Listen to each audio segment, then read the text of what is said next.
salaamaaleykum Sénégal salaamaaleykum diaspora bi cher internaute ñiy seetaan Sans Limites donc voilà Boutique Laye artiste rappeur chroniqueur maa ngi nuyu ñëpp maa ngi di siyaar ci bismillah. Laye ñu ngi am contentement di la dalal ci suñu site internet Sans Limites. Laye récemment màggal bi nga génnee Ila Touba mu nekk 4e single boo xam ne moom nga génnee ci même thème Touba. Ban message nga bëgg a véhiculer chaque màggal ci màggalu Touba bi. waaw ñu ngi sant yàlla màggalu Touba dafa doon événement boo xam ne képp kuy jullit ci àdduna bi bu ñëwee war nga ko màggal ñu santale sëriñ bi borom moom parce que loolu la ñu waxoon. donc voilà man nag ku ma xam-xam ci actualité bii mooy sama 4e édition donc def naa ko en 2018 2019 2020 2021. donc man bi may def ça rime ak l'actualité corona bi daaw sensibiliser naa aussi donc comme ni ma koy defee ren aussi waaw ñuy ñëpp sëriñ bi oo na Tijaan Xaadar Laayeen ba ci suñu mbokk chrétien yi réew mi xamuñu laa en donc noonu la koy wootee ñu dem màggali ci jàmm incha allah rabbi ñaanal réew mi ensemble te yàlla na yàlla def jàmm ci màggal gi ci barke Xaadimul Xaadim jërëjëf. d'accord Murid Laayeen Tijaan Murid amul en Laye la surprise fut grande. du ñu xamee ne Laye du taalibe Serigne Touba. par contre ci confrérie yi. waa Medina Baye la bokk. tey Laye muy safar Laye masqué. confrérie bi mu bokk appartenance am et tout. tey Laye lan moo ko motiver carrément ci yoonu Serigne Touba bi ak Serigne Touba lan la defal ba Laye ñu koy gis muy safar muy sant Serigne Touba ba ñëpp seen xel xaw a jaxasoo foog ko taalibe sax sëñ Abdou Karim. ndeysaan dëgg la xam naa bon peut-être surprise la doon ci ñu bëri parce que man taalibe Mawlana Cheikh Ibrahima Niass Baye la Kaolack laa dëgg. bi ma jëlee wérdu yàgg na bi ma tarbiya yàgg na Mawlana Cheikh Ibrahima Niass def ci man xol ak njàngale moo xam ne mënuma lu dul bëgg Serigne Touba bëgg Seydi Hadji Malick Sy bëgg Maam Limaamu Laay et cetera bëgg ñi nga xam ne ñoom ñooy kilifa diine yi nekk ci réew mi parce que dañu liggéey lu extraordinaire tey jullit dëgg nga am xol boo xam ne iman da cee nekk mun loolu du lu bëgg Serigne Touba te réew mi ñu nekk parfois da ngay gis ay divergence ay xëccoo man sama objectif c'est de montrer que ni ñoo bokk ndey ñoo bokk baay tey amaana lii su ma ko waxutoon ñu bëri mënuñ koo xam mais chaque chose à son temps ni ma gëstoo ci Maolana Cheikh Ibrahima Niass loolu laa gëstoo ci Serigne Touba Xaadimul Xaadim xam ne deful lu dul liggéeyal pays bi deful lu dul liggéey pour ñu am stabilité deful lu dul liggéeyal sénégalais yi kon tey aujourd'hui képp kuy wax ashhadu an la ilaha illallah wa ashhadu muhammad rasulullah war nga ko delloo njukkal kazalika fépp lay dem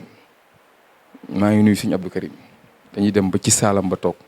maa ngi nuyu Baye Cheikh Awa Balla mu Serigne Fallou nii la ñuy toogee di waxtaan samay wëllëre lañ barki dem laa jógee Tivaouane je suis un artiste rappeur mais avant tout je suis un sénégalais te être rappeur ne veut pas dire que ni nag da nga war a toog croiser les bras ñun defuñ lu dul sàkku xam-xam te xam-xam boobu rafetaay gi ak taar gi kenn joxuñu ko lu dul suñu kilifa diine yi Serigne Touba dafa liggéey tey ba ñoom stabilité bi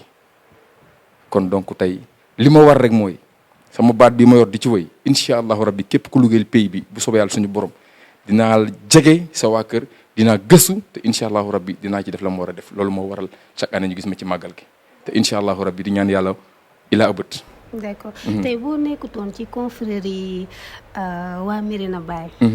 tey Laye à part Touba bi. fan lañ ko mënoon xaar. waaw xam nga man mooy li may wax rek dama juddoo Kaolack nangaan sama waajur bu góor Serigne Abdoul Aziz Sy Dabakh moo ko liggéeyal yàlla na ko yàlla yërëm taxare ko aljana sama papa sama yaay taalibe Serigne Maodo Sy bu Serigne Abdoul Aziz la damay dem kër Serigne Abdoul Aziz Sy Yoof toog nii dama bëgg woon Sénégalais yi que ne leen ñun ñëpp ñoo bokk yoon wi ñu nekk ci internet bi di xëccoo jaru ko kaay leen ñu ànd dem te xam ne mim réew ñun ñoo ko mën a liggéey li fi Serigne Touba liggéey kenn mënu ko yàq parce que Serigne Touba tabaxul lu ñuy toj Seydi Hadji Malick Sy tabaxul lu ñuy toj Limaamu Laay Bu Kunta Njaasaan ba ci suñu mbokk chrétiens yi nii tabaxuñ lu ñuy toj c'est-à-dire que il faut ñu am xol boobu imaan boobu ihsaan boobu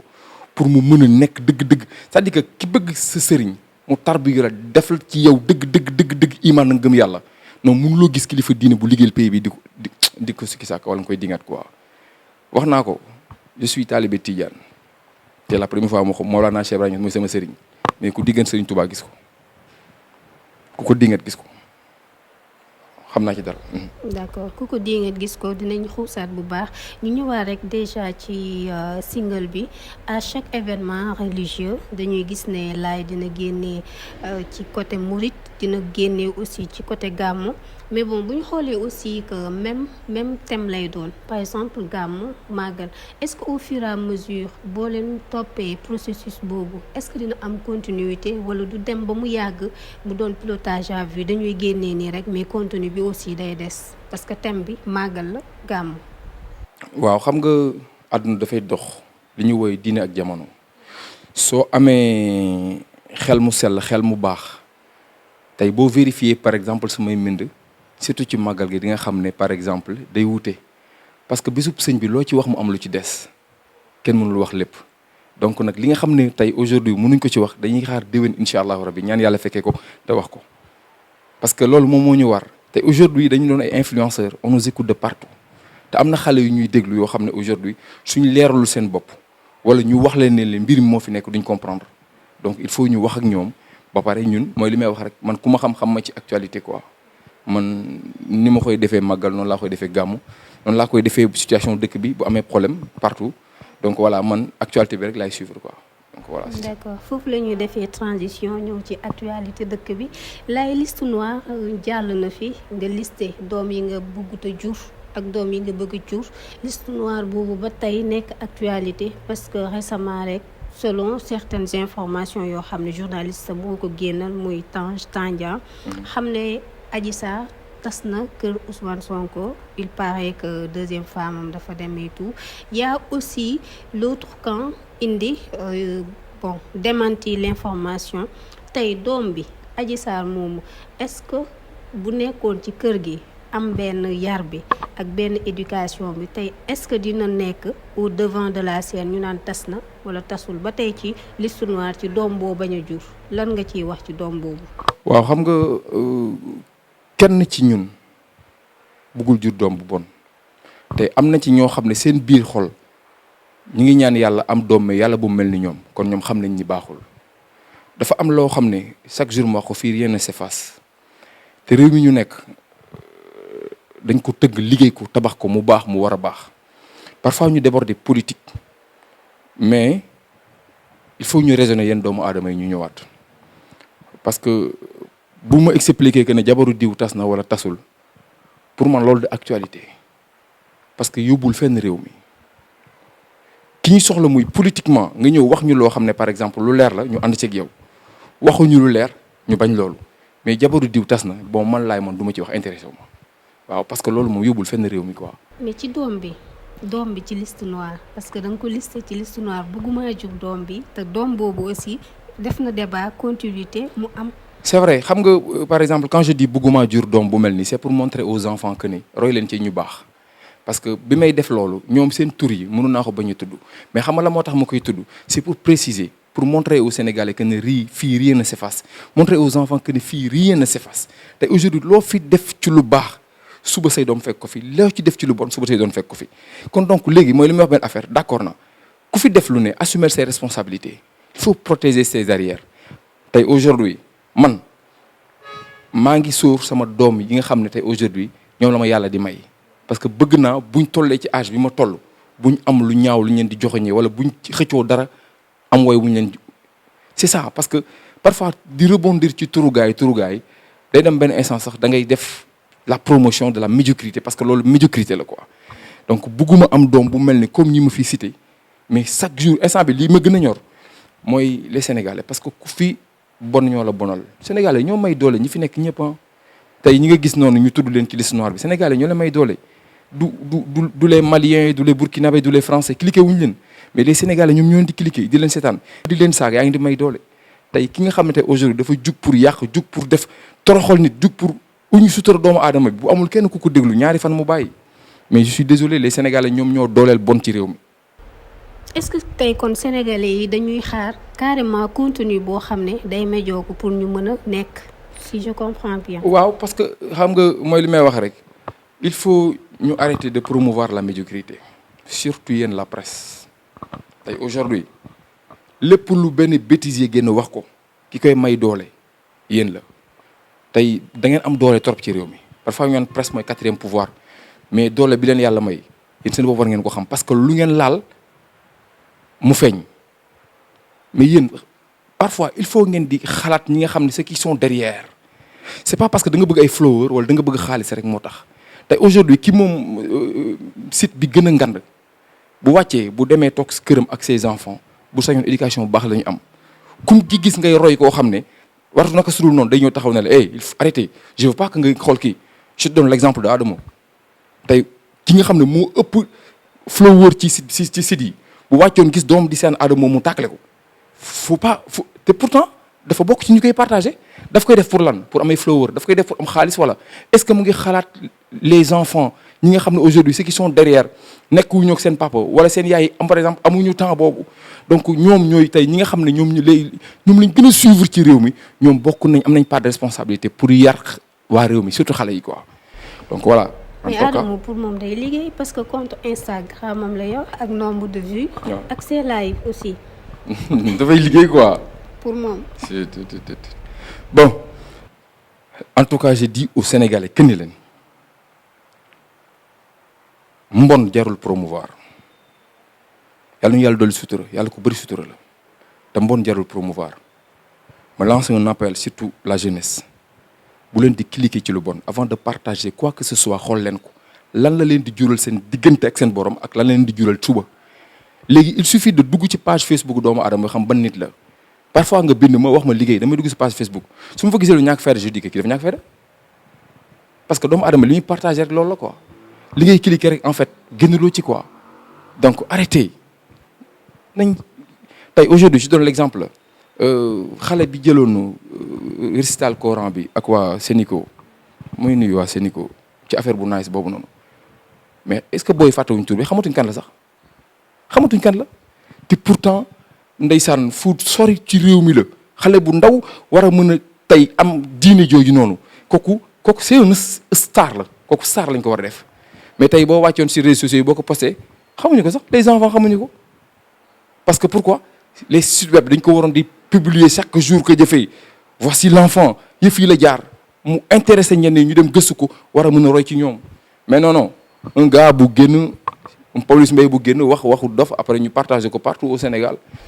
mais laay loolu est-ce que aussi du refléter réalité sénégalaise parce que tey dëkk bi métti na nit aussi mënul boole ñàkk ak pression ak aussi yenn xalaat yi est-ce que doonul aussi yenn sénégalais dañu jàppee ñu genre comme ni nga tudd comme pour ñu divertir passer à autre chose mais pas que nga am aussi problème concentré wu ci émission boo xam ne c'est très technique en fait. waaw xam nga divertissement am na te lu baax ci réew la mais jéemuloo dara xëyuloo ne non aw ma kenn du ma fàtt nguur gee ma sonal li ma mën mooy saan vidéo rek seral sama xol bi mais la Chine amoon nañ problème mais dañu liggéey ba am stabilité bi moi je suis un boutiquier su ma demee Kaolack damay dugg ci boutique bi jaayal sama yaay ak bu ma mëntee am nag parfois sax ma créé embouteillage ci boutique bi mais du ma bëgg loolu parce que dama bëgg ñëw toog jaay doomu aadama yi may ma jàmm quoi ma jaay dama koy bëgg parfois gars yi ñëw ma waxtaan may leen ma jaay bu mu pare après ngeen ñëwaat guddi ñu waxtaan mais am na ñu am problème mu jaay boutique tey je te donne par exemple benn exemple bi ma duggee ci boutique bi di jaayal sama yaay jigéen ma sama fekk xeeb ma ñëw kon kii fii la mujjee ma ne kon kii dafa xeeb li may def et que pourtant y a pas de sous-métier dans la vie ma ne challenge laa koy def damay job je travaille tey kooku ma xeeboon moo may woo téléphone s'il te plaît doo ma defal vidéo dama def anniversaire s'il te plaît doo ma may crédit pourquoi xeeb y a pas de sous-métier dans la vie faut travailler booy raxas oto gëm ko bu yàggee gaare oto ñu raxasal la ko se divertir nag baax na parfois nga toog liggéey ba mu tànne pare nga liggéey nga dem divertiru mais nag bi gën a am importance mooy reetaan ba pare di ci jëlee xam-xam parce que foofu la en fait tey même comédie sax fa la toll quoi art fa la toll même bu fekkante ne tey am na ñoo xam ne ay comédien lañ dañ lay wax message bu fort mais dañ lay reetaan loo quoi donc loolu moo am solo même booy divertir sax na doon loo xam ne après mu ngi jëlee jëriñ quoi. ba tey ci actualité lay gis nañ say mbokk artiste parce que yéen a bokk art bi en fait ñu tuumal leen ñoom noonu lañ ko jàppee ci mbirum passeport diplomatique tey artiste porteur de voix lanceur d'alerte est-ce que c'est normal ñu leen di citer sur des affaires aussi graves que ay passeport diplomatique ak trafic entre autres escroquerie en tant que artiste. bon du ma ne dañu def du ma ne defuñu mais li may ñaan mooy que justice soit faite te ñu bañ a jël kenn làq ko ne xaar ñu toroxal doomu jaambur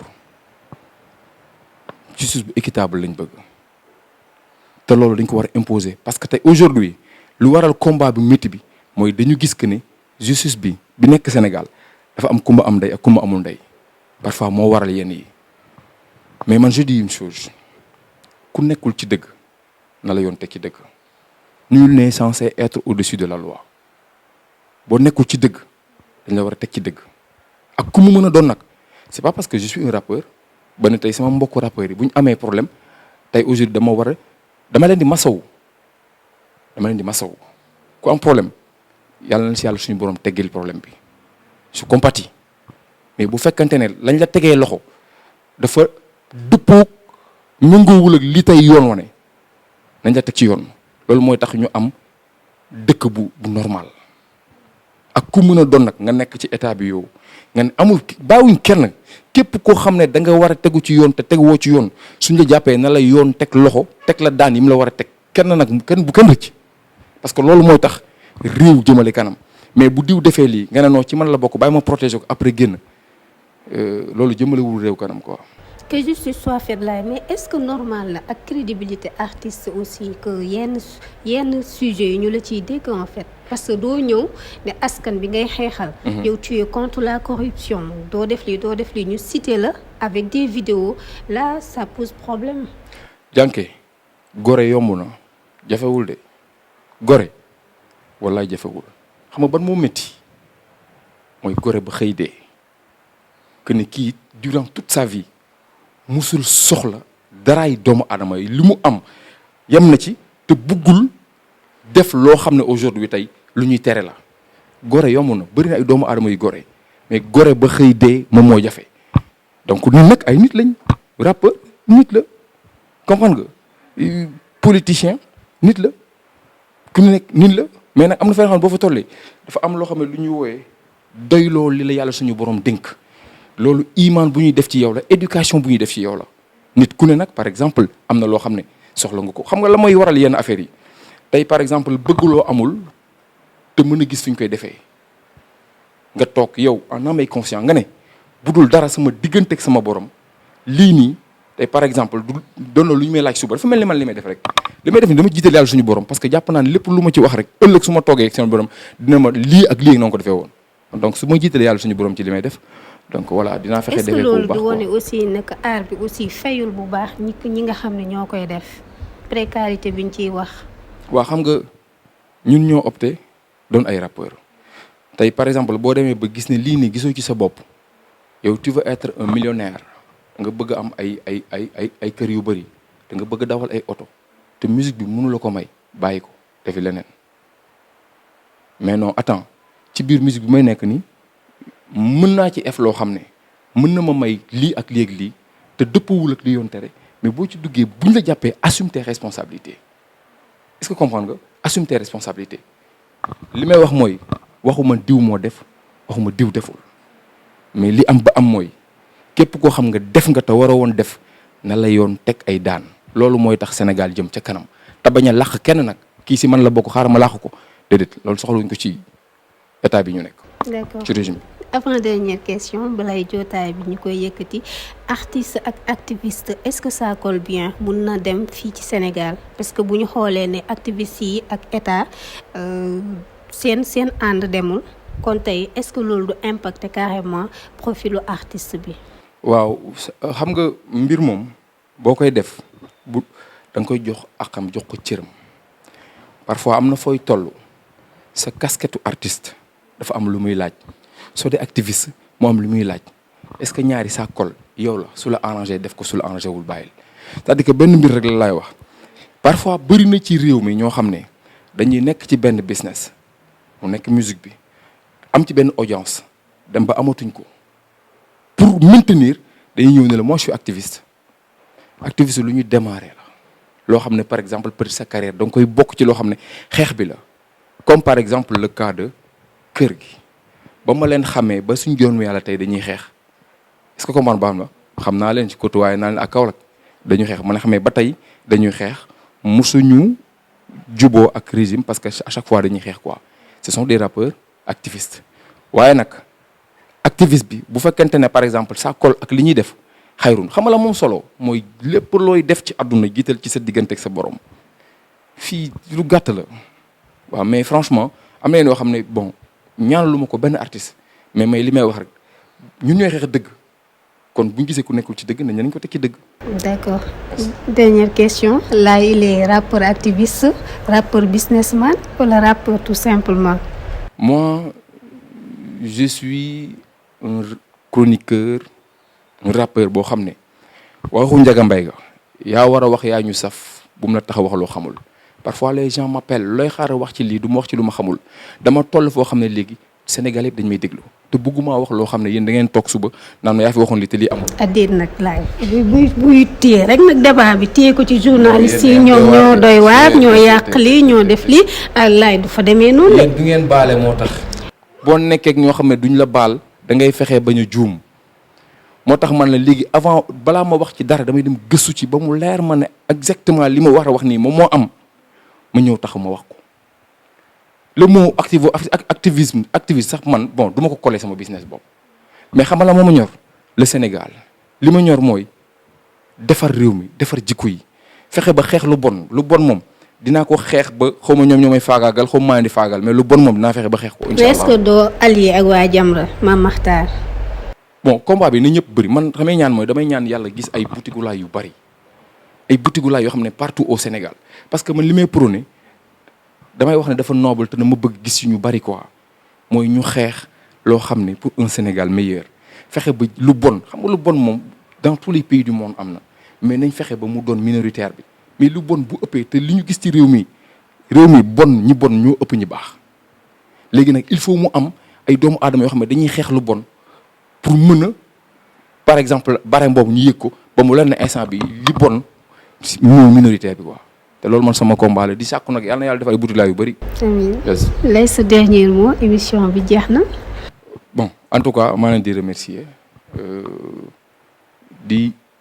leen ñaan encore bën a bàyyi xel en fait seen liggéey quoi parce que yéen da ngeen bokk ci liy développer réew mi dañ leen di déglu de partout toute la presse yéen a ngi liggéey bu rafet waaw am na déontologie am na éthique mais lépp lu ngeen mën a def pour arrêter de promouvoir la médiocrité rek doyut ngir yàlla yonent bi la presse sénégalaise arrêtez de promouvoir la médiocrité. et vous aussi les artistes. waaw les artistes c'est vrai parce que sama mbokk. parce que dañuy def seen direct pour am vue invité koo xam ne ay conneries lay def. non bëri na sama mbokk artistes yoo xam ne amatuñ xalaat dañoo jeexal lu leen neex la ñuy wax léegi lu leen neex la ñuy wax sama mbokk rappeurs yi lu leen neex la ñuy wax ngir yàlla boo demee ba amatoo inspiration mënoo wax lu jëriñ askan wi bàyyil nga dem. def jaay yëre wala nga dugg ci leneen wala nga créer sa marque bopp affaire yooyu parce que dem nga ba mënatuloo wax lu jëriñ askan wi nga retourné waat yow di contrat di voilà sa bopp parce que yow da nga ñëwoon da ngay xeex pour par exemple cause bu noble le Sénégal léegi dem nga ba instant léegi mënatuloo loolu mais bul yàq bàyyi nga dem def leneen mais après da ngay ñëw après di wax ay détails yoo xam ne en fait jëmaliwul fenn le Sénégal et puis voilà loolu mooy loolu quoi ñu gën a jihaat gën c'est vrai man maa leen jox challenge boobu aller sur internet les célébrités au Sénégal cliquer leen ci seen son yi cliquer leen ci année bi wala les 2 dernières années daawuma kenn nag les célébrités yi gën a ponkal ci réew mi laa wax les artistes dama leen cliquer seen son yi ba xam dañ la wax lu am njëriñ duñ la wax la xam lu ñu lay wax maa fi nekk man rappeur bi maa dàq rap maay solo nii maay bling loolu lañ lay wax dem leen ci YouTube mu ngi fii dugg leen ci YouTube bu leen neex ngeen dóor pour nga fekk fa ku lay waxal cause bu noble bon butigu laay la man maa ko gis moo tax ma wax ko te dama bëgg waaw mu am ay boutique la yu bari quoi ñu xeex cause bu noble quoi kon sama mbokk artistes yi dañ gën a jixaat ci côté boobu booy dañ leen soxla parce que dañ leen déglu quoi. C'était Biticoulaye sans limite. À très bientôt avec d'autres invités. Merci. Merci beaucoup.